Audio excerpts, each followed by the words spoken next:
What's up, YouTube? Before you say it, I know it's been a while. I haven't posted anything. But, it's been a long winter. Not too much going on hot rod wise. But no, today's a March day and it's 60 degrees, feeling good, even though it's probably not going to last. But anyway, I got a customer car here.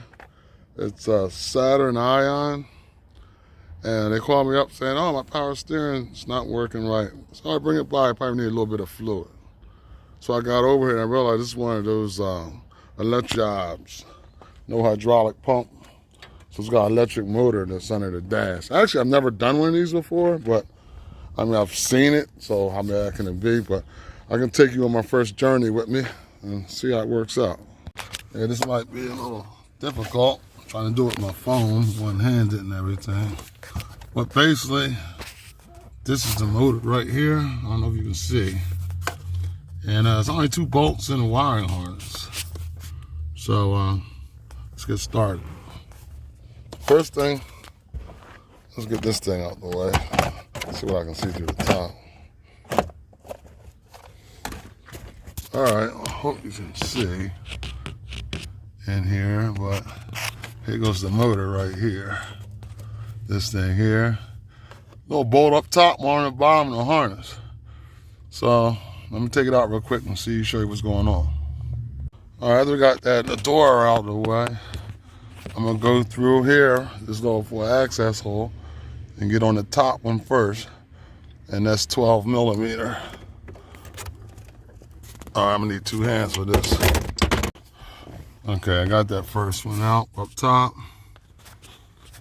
I'll be working with this one here. I got it on loose now. Like I said, 12 millimeter. And then the motor will come out. Oops, I forgot about that little oil in there. It's all right. Let me get something to put underneath it. But either way, it's not leaking anymore. And here go your harness. I gotta find the end of it.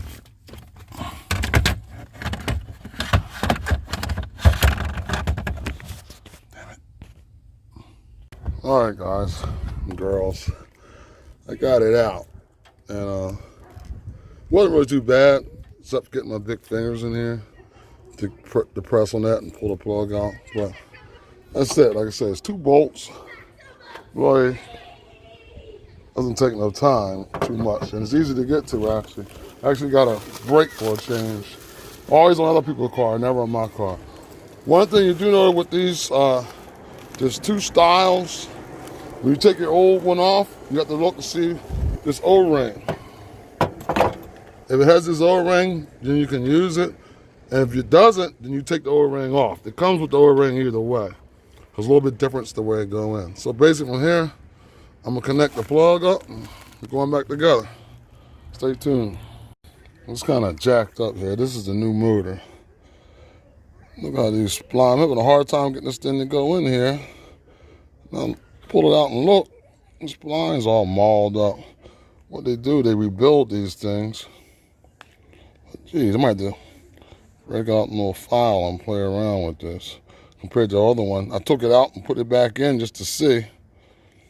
And it's this thing all beat up here. All right, we got it back in. I just had to take that file and clean them splines up a little bit. Terrible manufacturing or whatever.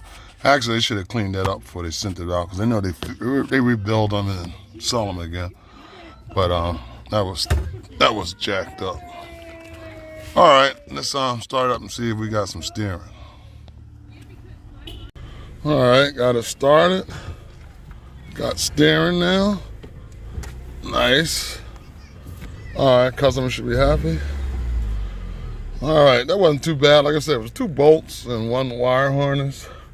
Just had a little problem putting the new one in just because the splines was a little mauled up. But all in all, it wasn't too bad of a job. Don't hesitate to do it. So, you know the deal as usual. Comment, like, subscribe. Thanks for viewing. Catch you guys next time.